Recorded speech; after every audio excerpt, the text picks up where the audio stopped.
Hey everybody, so here we are, challenge number 13, and this one must have been a doozy because I have been talking to a lot of you the last couple of days.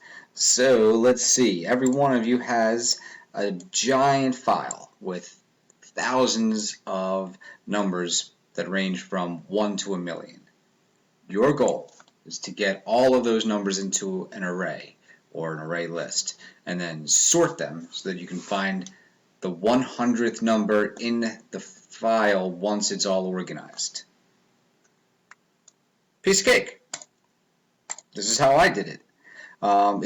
From talking to a lot of you, it looks like most of you went down the same path with a bubble sort. The name of my file was supposed to be a hint. Odd bubbles might have something to do with the second half of this challenge, but bubbles was supposed to be like a red flag to try to get you to do a bubble sort. Although a little nod to a couple of you guys that pulled off an insertion sort. Nicely done. But here is well, I'll get to the bubble sort in a second. I guess the first thing we got to do is pull everything in from the file. So I have an array list, and then I'm going to read from Mark's file, and obviously that should be done with a while loop. Because I need to keep on pulling numbers in from the file until I have them all. So we want to do a while stream reader peak is not -1. Keep on reading the next line and adding whatever you find to the nums array list.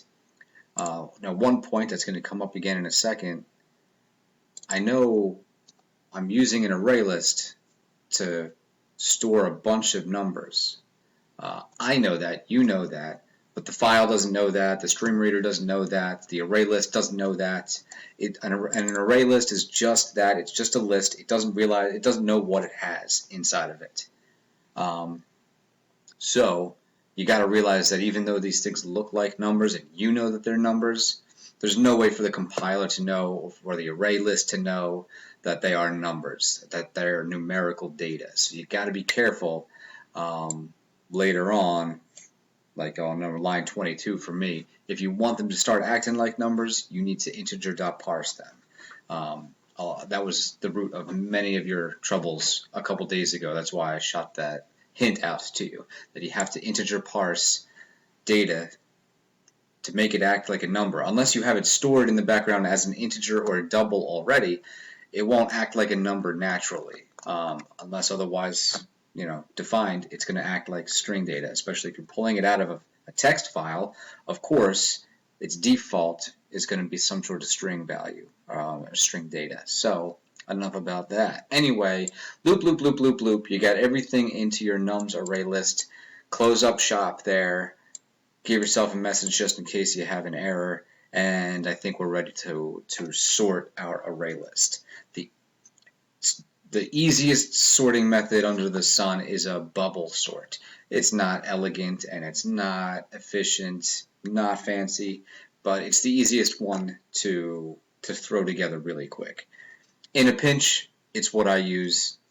If efficiency really matters, I'll look up something else, but there's really nothing wrong with a bubble sort, especially with a couple of thousand numbers. That shouldn't take too long. So we have a Boolean that keeps track of whether or not we have made a swap on this traversal of our numbers. We have to default it to true just so that we get ourselves in the while loop.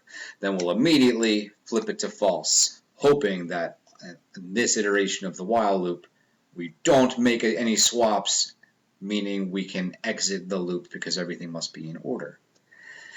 Now we're going to start our for loop that actually goes through the entire series of numbers, the whole array list, from the very first one to the second to last one. So from index 0 all the way to count -2. Remember, with array lists, .count is the size or the length of the array list. You can't use length on an array list, it's count. And you want to go to the second to last element because you're going to be comparing element I to element I plus 1. So if we made our loop go all the way to the end, then I plus 1 will go past the end, it will go out of bounds, it'll break, and that won't work. Sorry, cats are crazy. So we're going to loop from the very beginning to the second to last element, comparing one element to the one right next to it to see if the one on the, we'll call it the left, is bigger. Because if I want to get them in increasing order, then the one on the, if the one on the left is bigger than the one on the right, it's time to swap them. So let's see if, and this is when I want to make them start acting like numbers. If you forget the integer parse and you just compare numsI to numsI plus 1, even though you call them nums and you know that they're numerical, the less than and greater than symbol is just going to compare them lexigraphically. So it's going to compare them like,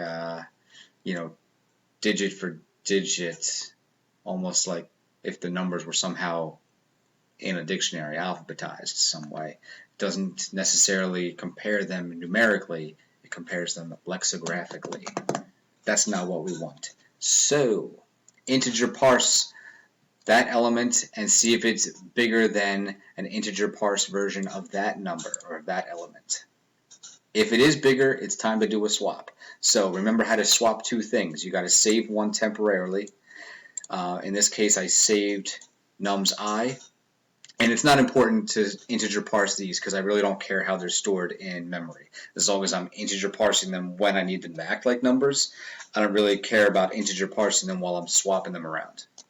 So save numsI somewhere and then immediately overwrite numsI with the next element. And then overwrite that element with the guy that you just saved, the temp variable. And make a post-it note for yourself or the computer, the program, to know that a swap was just made. So when it gets back to that while loop, it knows a swap was made, so we do have to go through again. Eventually, we'll get through this entire for loop without hitting that line. So swap will become false, the whole for loop happens, and that line never hits, so it stays false, and then the while loop does not re-trigger, so it's done. Outside of the while loop, it's time to present your answer. You're done, so present nums 99, not 100. Nums 0 is the first element, and nums 1 is the second element, then nums 100 would be the 101st element. I got a lot of your 101st numbers over the last couple days. Nums 99 is the 100th element in our array. So this should work. Drum roll, please.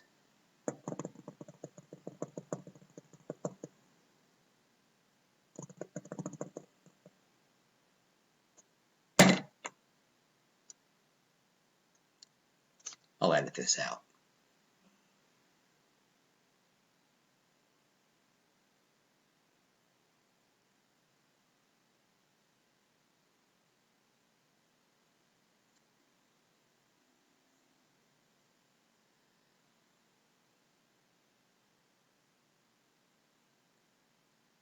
Here we go. Okay.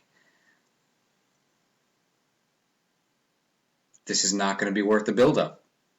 It's just going to show you a random number, and I'm going to say it's right. It's right. There you go. Mark's answer was 101,828. Now, if you still owe me an answer, steal my code, make it work, get me your answer so I can get your credit, okay? And then next week on, I guess, Tuesday, the second half of this challenge will drop. And for those of you that have been trying to get ahead, the keyword odd, that's your hint if you want to try to guess what the challenge is going to be. Anyway, I'll talk to you guys next week, all right?